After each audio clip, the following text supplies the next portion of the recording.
Okay, today I'm going to talk a little bit about easy building of PyTorch. I wrote it in one word because it isn't easy to build PyTorch, but we've been doing pretty well. Oh, okay. Now going to the next slide isn't so easy as I wanted it to be.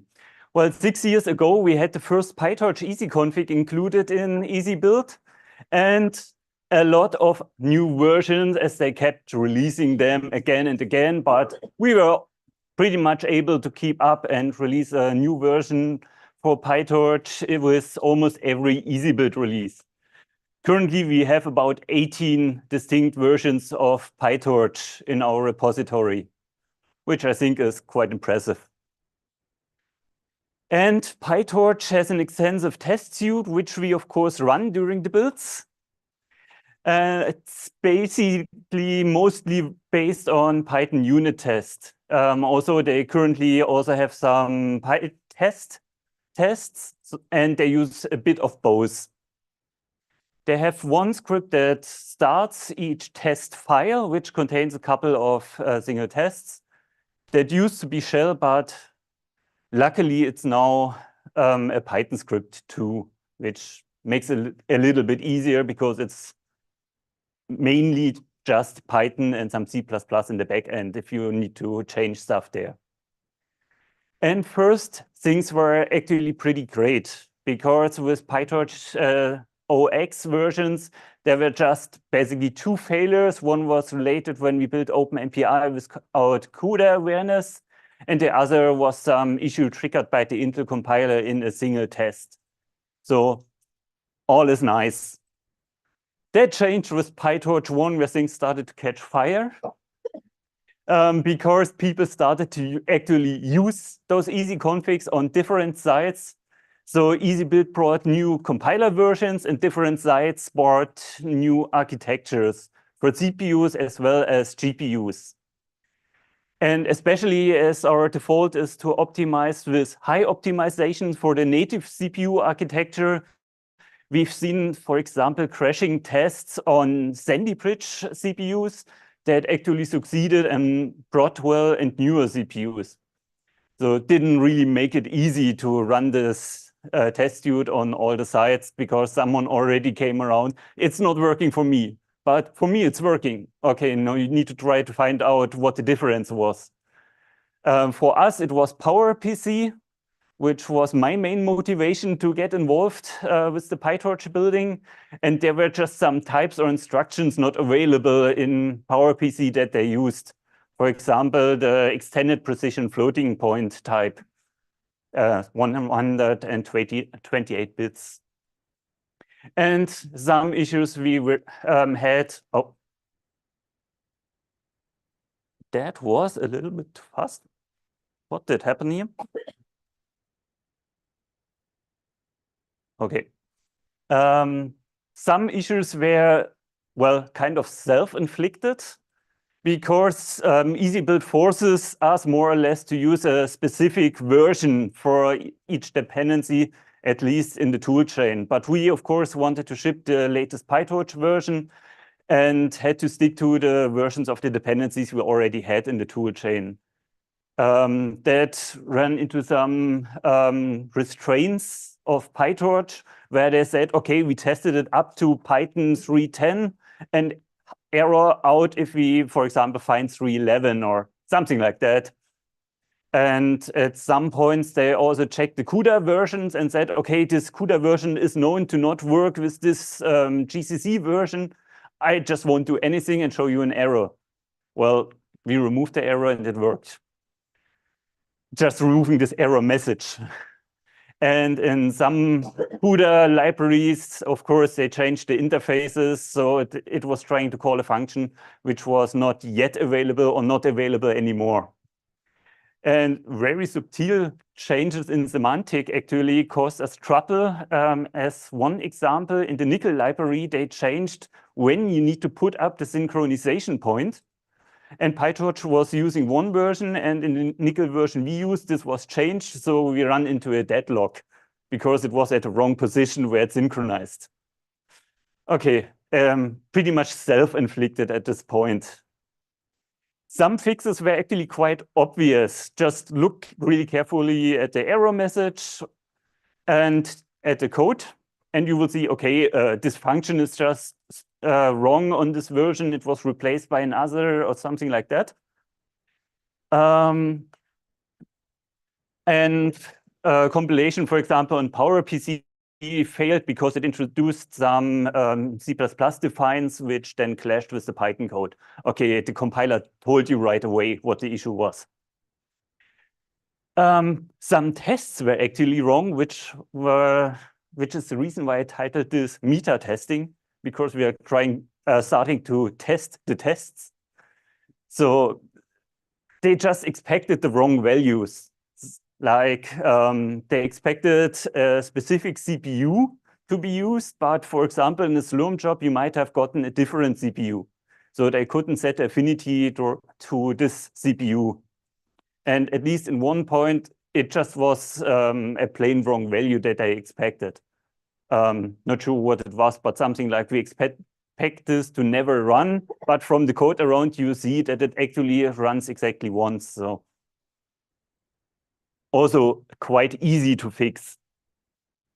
A little bit harder were some optional dependencies, especially on PowerPC, where some libraries related to neural networks were not available, but not all tests were guarded to check against those actually optional dependencies. In extension, we built PyTorch both with and without CUDA, and some tests tried to call into CUDA, but it was a CPU build, so that failed. Also in the obvious category of failures there, because you can just add the check that the test is only run when built with CUDA. And not so obvious, but still quite easy to find one was a test that was using the tools interface of CUDA, which requires root privileges on a specific CUDA version. The error message was quite clear there. And some tests required a specific number of GPUs. For example, exactly 2, more than 2, but not more than 3. Yeah, you can see how that run into trouble on different sites. So let's start fixing PyTorch. This is pretty general slide here, which works in other software as well, of course. So first you go to the PyTorch GitHub and check if there's already a patch available, which you can just use, or go and fix the tests. So most of the tests have actually random inputs, and those random inputs can randomly lead to invalid input, like a singular matrix, where, of course, no result can be computed from. So just put in a fixed value as an input, and the test runs through. Or for some tests where they exceeded a test tolerance for floating point values, which failed on recent GPUs because there was more parallelism. And yeah, floating point errors add up and are quite sensitive to parallelism. You can just slightly increase the parallelism or disable this new TensorFloat format, which gives you some more precision, and the tests pass. We also had some annoying issue where the tests were downloading stuff from a certain branch of a repository, and over time, so by the time we tested this branch moved, and the data on this branch was now incompatible with the test. Just fixing this test data to a specific version of the branch, of course, fixed this. But some tests were just strange, and we turned them off.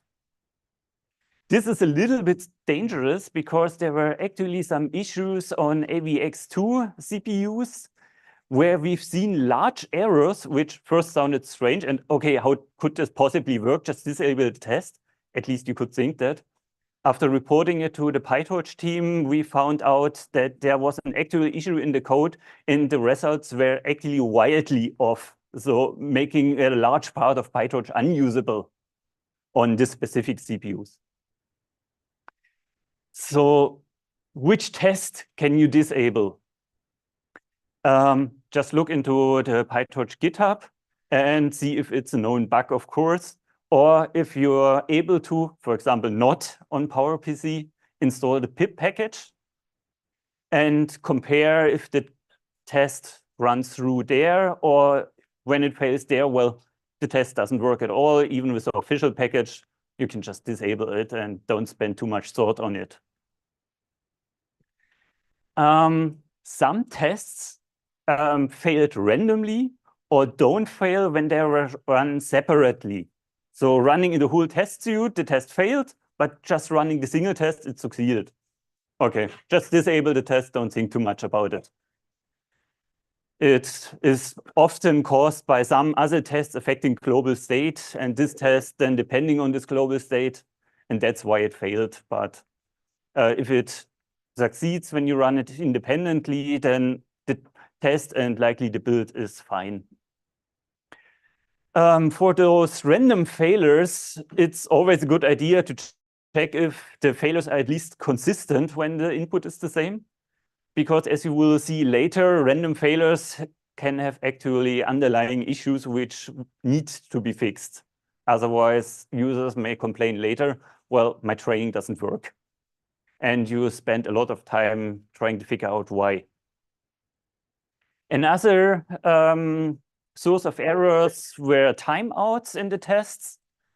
Often you can just disable the test because it takes too long, okay? Or if there was a timeout in the test itself that were coded to, like, if it takes longer than 10 seconds, fail the test, patch it to like 30 seconds and it will pass. And for some tests, it just made some assumptions that were incompatible with EasyBuild itself, like requiring a specific CUDA version.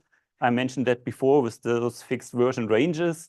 Or it tried to use a specific CUDA compute capability, which wasn't available on every site, because it depends on the GPU you use.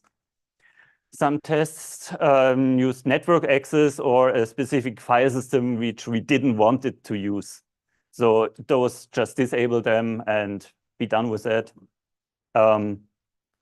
Slight risk, but we can't help it there.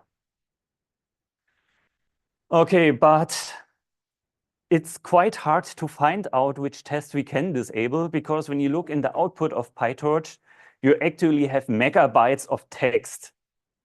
So very hard to find which test was actually failing.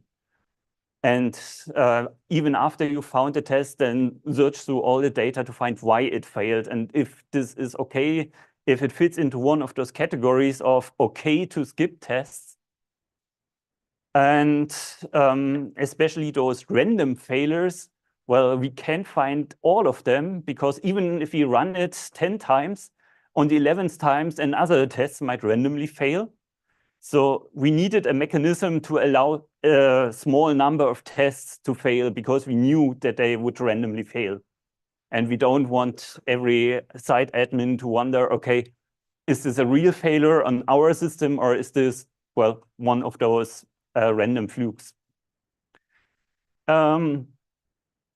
However, as I mentioned before, the PyTorch test suite contains of many test files. And the easiest way would be to just remove one of those files, but they contain 100 or more tests. And removing that might actually make some real issues undetected. We had one where our version of CUDA was incompatible with our version of PyBind 11. And if we had just ignored that, a major feature of PyTorch, the JIT compilation, would be unusable. So it makes sense to check that, and it was actually a very simple fix that was on the PyBind 11 repository, which we can just apply. And everything worked. So it was a large number of tests failing, applying a small fix, everything was passing. Yeah, that's actually a good indicator if a large number of related tests fail, which have, for example, a common part in the test name. Again, I will come to that soon with an example. So you actually want to only disable as few tests as possible. And those are the 3 levels on which you can disable tests. First is, as mentioned, a whole file. For example, you can just skip all the CUDA tests on the CPU only build. It doesn't make sense to run them. In those test files, you have the test functions. If the test function is broken for some real reason that you can at least make up something, which it could be, just skip the function. And some functions are run for a number of data types, for example, single and double precision. And if it works, for example, for double precision, then it might be just some optimization that introduces some more rounding errors, which is why it fails on a specific CPU to be in this tolerance that tests expect. There it's, for example, fine to just run it for double precision such that the general algorithm works, but we skip it for the single precision. Okay, but still the problem, the output is very long and we need to find out which test file, function, or case we want to skip. And that's where our little superhero comes in, the EasyBlock we created that looks through those log that the PyTorch test suite created and parses the output from the tests, such that it can count the number of tests that succeeded, failed, and are run in general. This allows us to set a number of tests we want to allow. Okay, so if less than 10 tests fail, we consider it as passed, for example. And at least we get a more readable error message when it fails, something like, okay, I found 5 out of 500 tests that failed. That is more like, okay, we consider this as passed, then we found 300 out of 500 tests that failed. So that's a much more meaningful error message. However, it isn't without issues because this parsing isn't exactly trivial. We're using regular expressions, so if the output changes a little bit, it would still work. But especially between PyTorch versions and when they, for example, switched from unit test to PyTest, the output changes and the parsing failed.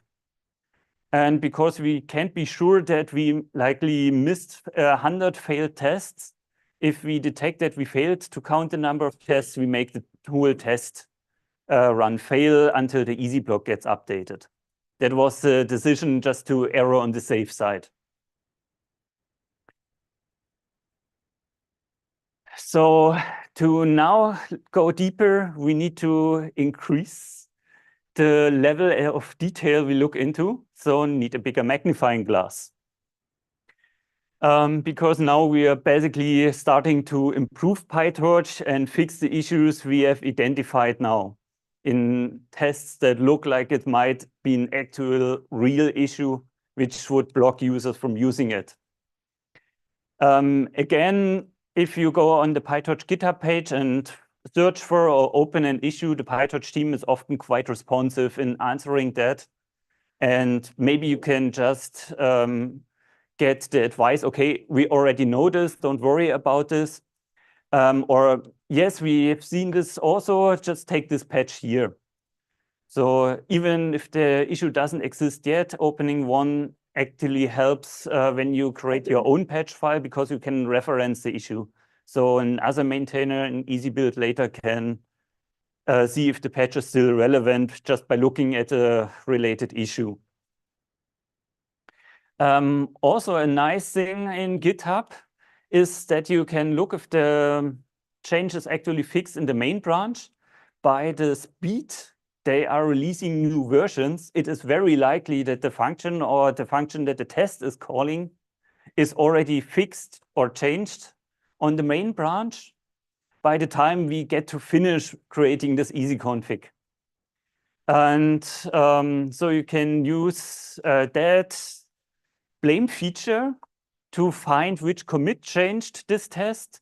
And I am not sure if everyone is aware of it. If you append the .patch extension to the URL of the commit, you can right away download it as a patch we can then include in the EasyConfig.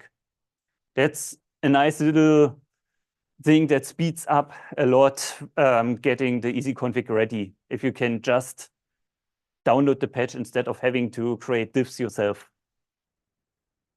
Of course, as usual, you can always try if it works with a different tool chain. For example, if this was a compiler, which is more accurately optimizing things, or if it is just, for example, a CUDA version, which it doesn't work with, which got recently much easier to introduce another CUDA version into a given tool chain, for example.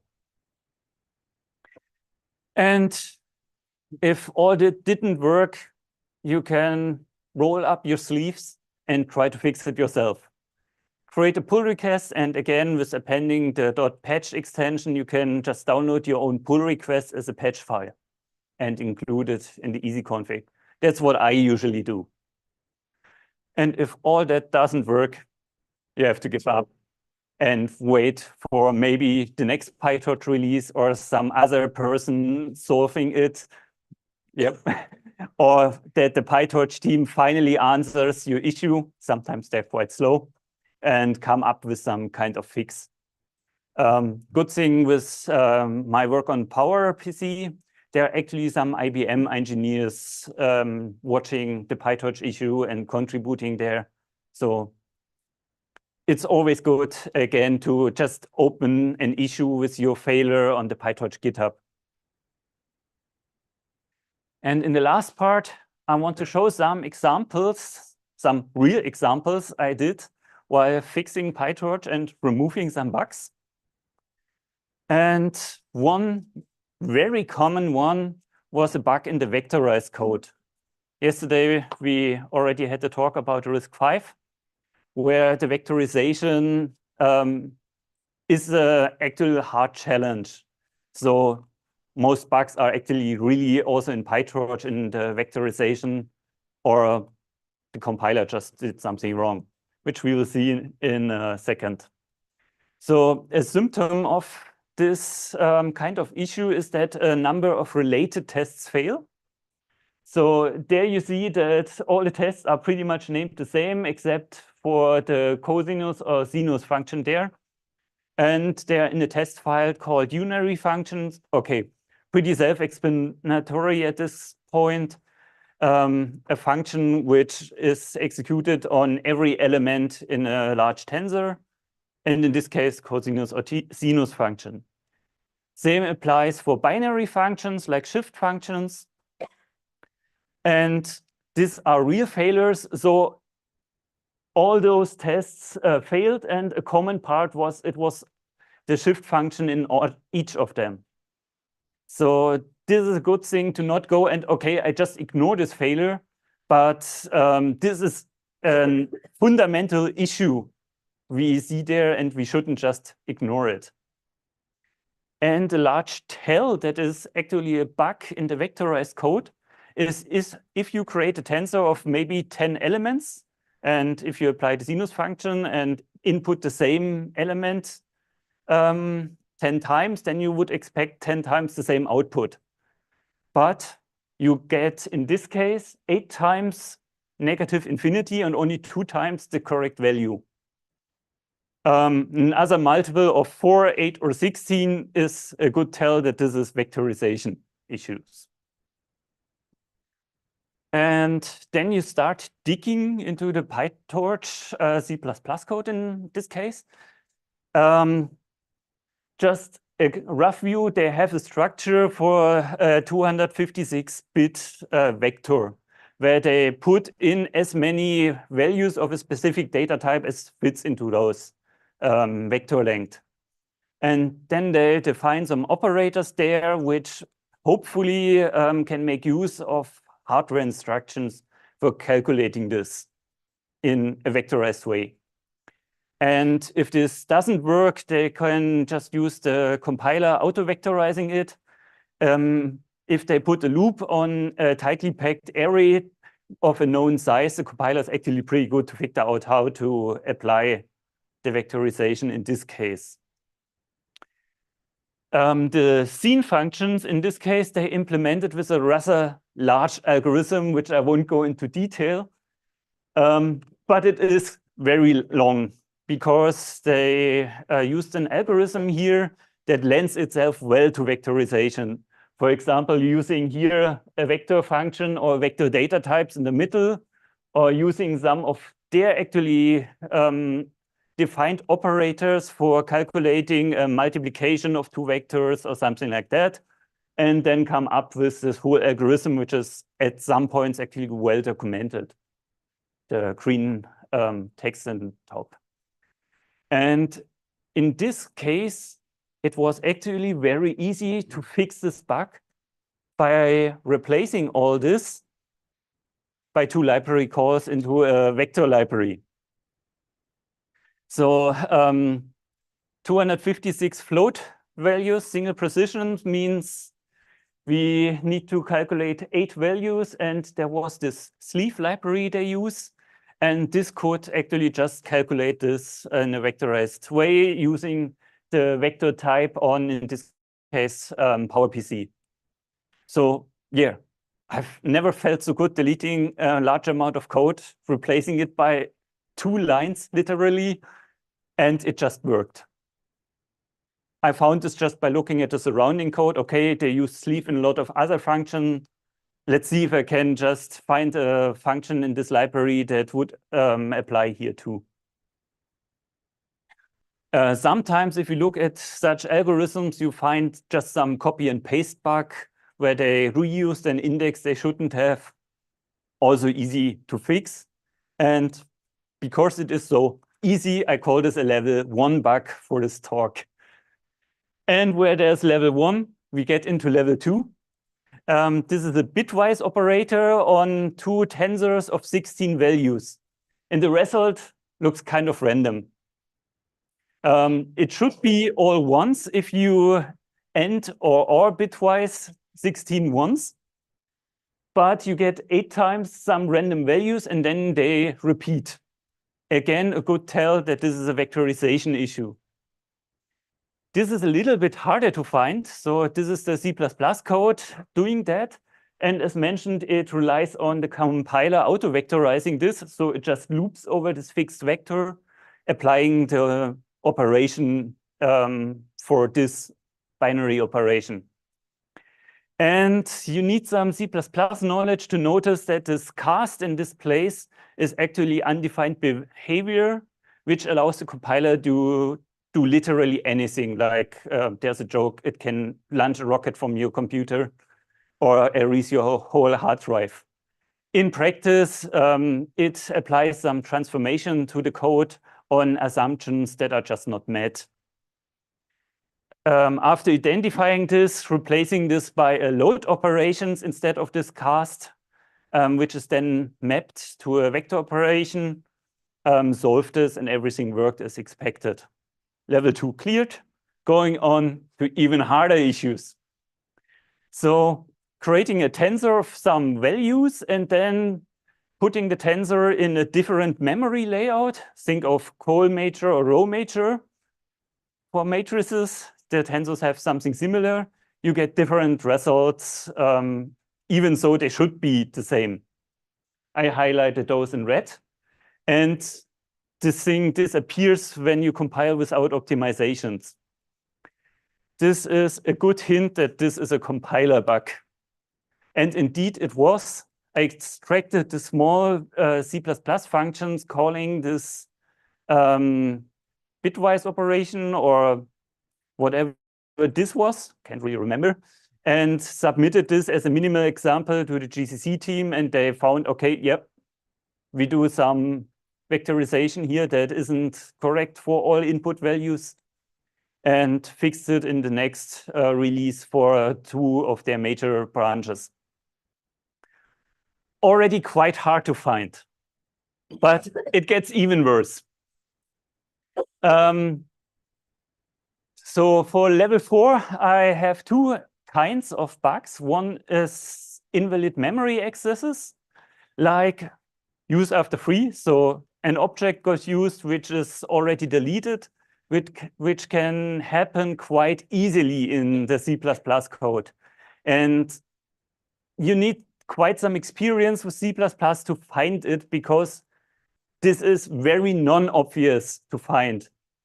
For example, in one case, they created a temporary vector and used it, but by the time they used it, it ran out of scope and was destroyed. But in some cases, it retained its values, so it wouldn't notice.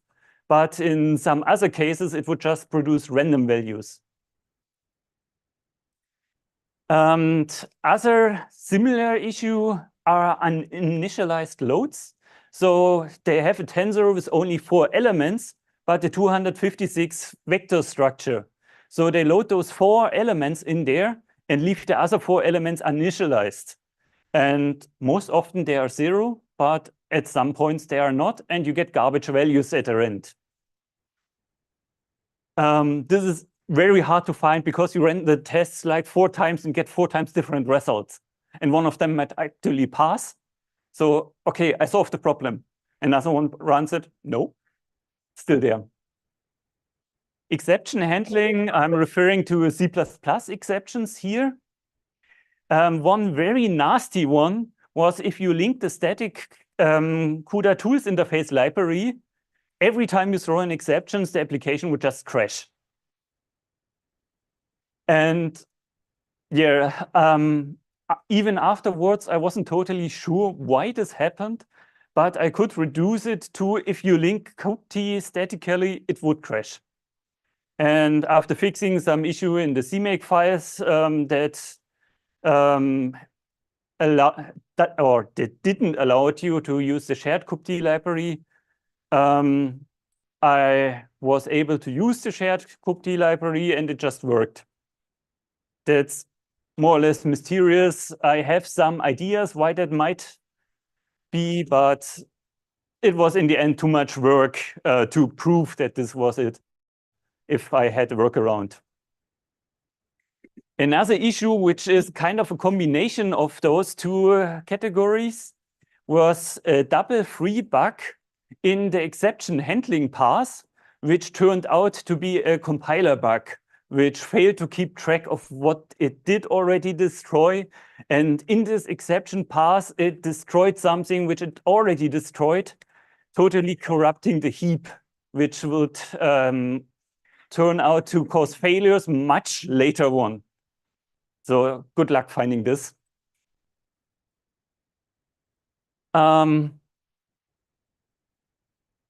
I want to end the talk with the tools I used to find all this. At the very top, of course, EasyBuild itself. And there, the option to dump this environment script to reproduce what modules were loaded, what variables were set, which with EasyBuild 5 will get much easier. That was why I was cheering yesterday. Because before that, I had to check the logs if it had set any other variables, but still the logs are useful to get the commands it used to compile or run the tests, such that you can drop into a shell and rerun this, modify the source or the test and rerun, or just put in some test data and mention, for example, a tensor with 10 values and just run a function on that to see, okay, this looks like a vector issue here.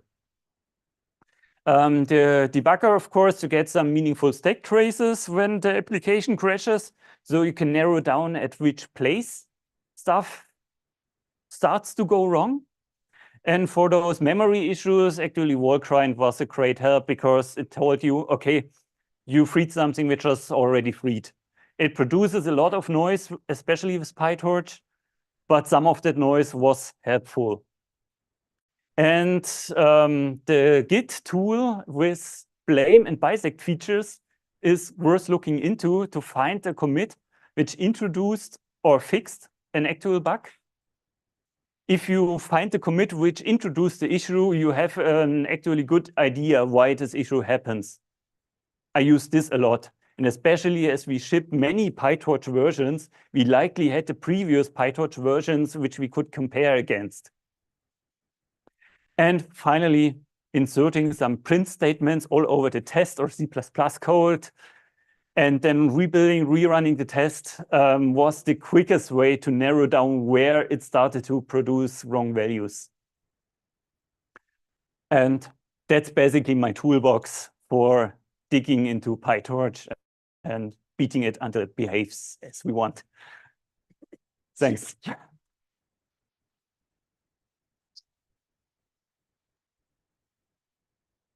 All right, we can take a couple of minutes for questions.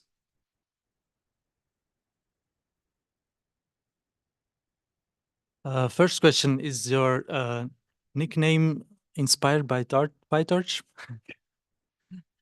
Second question, have you got job offers from the PyTorch developers? Well, recently I actually got the allowance to tell their bot to merge a pull request after it was approved by their core team. So at many points, I had pull requests sitting there for a long time. For example, PyTorch uses 32 Git submodules. And at the beginning, we downloaded all of them. And with every release, we had to update this long list of submodules. And I created a pull request for just creating one release archive with all the submodules included. And it took 1 year for them to merge this. Okay, so now I can't merge any or everything, but after someone of their guys looked at it and gave me a thumbs up, I can instruct their bot to merge this, which at least increases the turnaround time. Reduces the time. Okay. And one final question. So how can you quickly test one individual test? Is it difficult to do? No, this test suite contains of many test files, and the script wrapping all this is basically just calling each test file. Okay. So you can just execute this file on its own, and it's using PyTest or unit test. So when executing this test file, you can also just run a specific test in this file. And you can also run it after it's installed already, or not? You can. So install it, load the module, check out the Git repository in the right version, because it doesn't install the tests. Change into the test folder, and then you can also run the tests. That is what I do when I'm comparing it with the pip installed version. Does that mean they fixed the tests, the small number of tests that failed because they made some assumption about you being so there was some that loaded some part of the PyTorch built library and assumed it would exist inside the test neighboring the test path. Have they fixed those? Or because I reported that back to them 3 years ago probably, and went, if you run this with just a checkout, it fails. And they went, yeah, we know.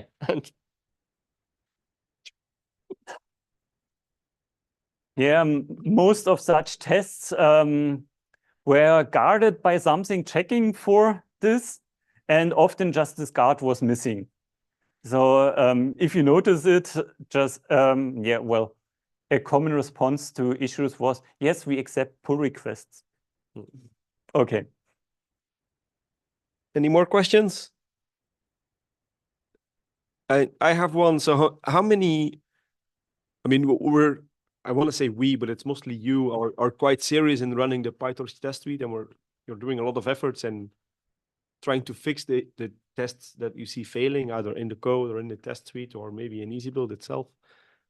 Are we the only ones paying that much attention to the test suite, or do you see other people doing the same? I don't have much experience outside of our community with that. They have a quite extensive CI running on GitHub, but yeah, they only have a limited number of configurations or systems they can test. So especially as our side has, for example, the Sapphire Rapids, which are quite new.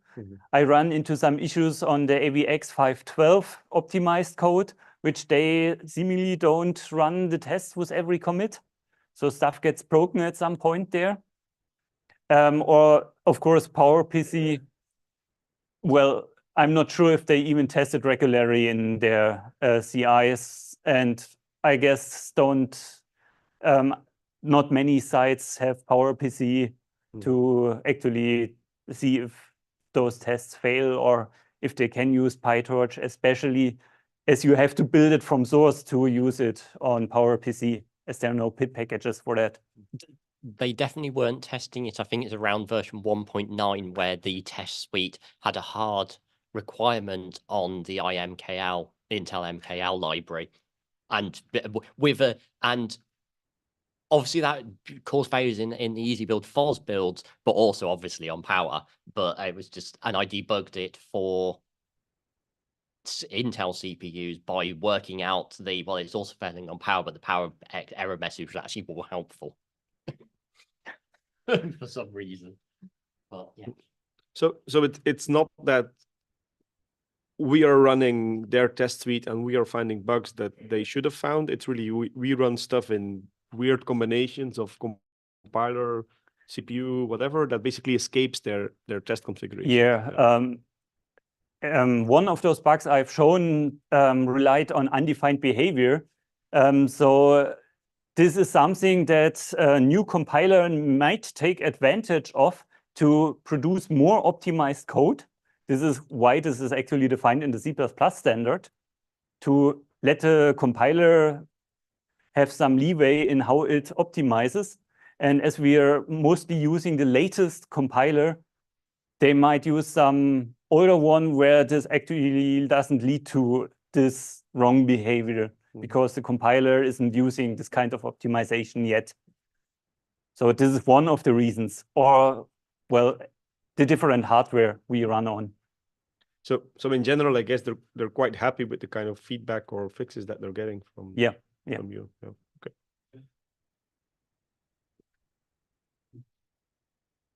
This is only one module, and it seems like you have spent a lot of time on this. And I assume that if we see all these problems because of the way that EasyBuild runs it, then there is a probability that we will see similar issues in other modules, or how.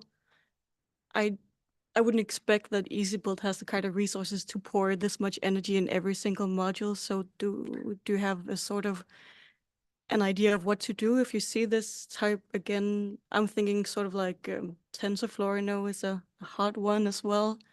Do we just ignore it, or how do you decide which modules to spend the time on, really?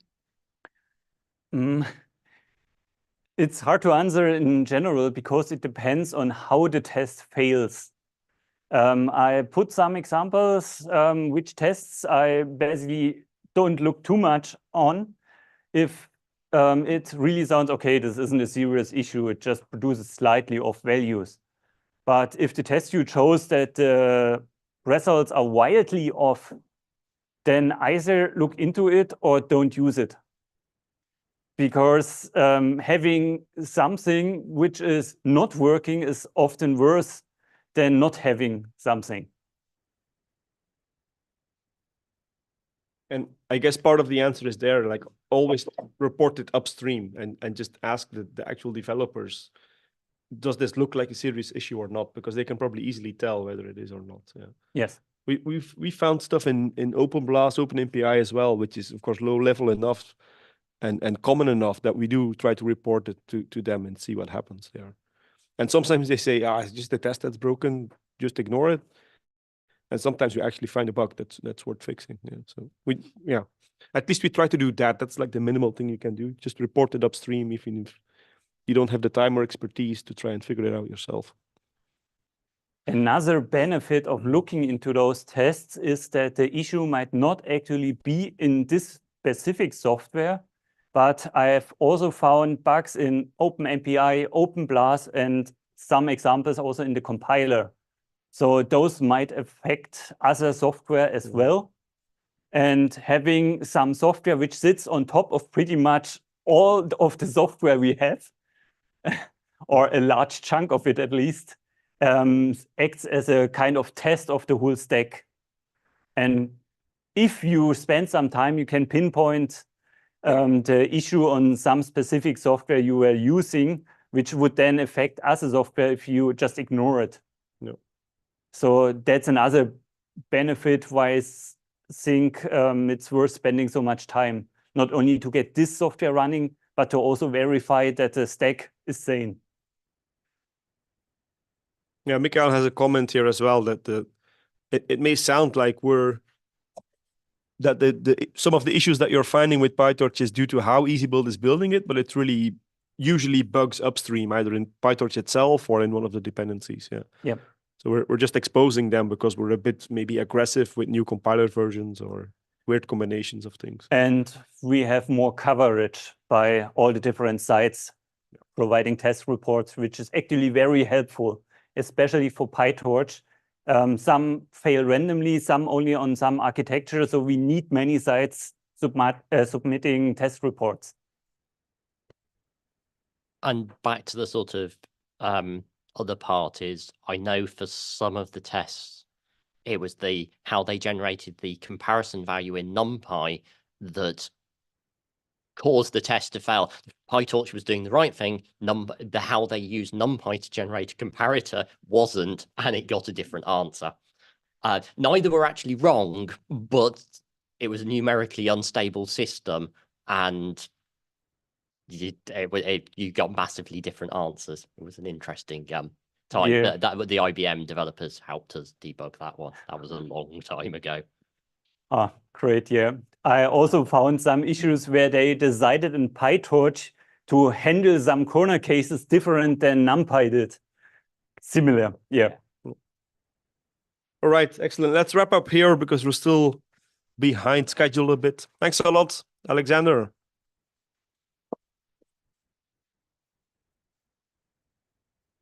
So next up is Vasilios, co-host, right? Yeah.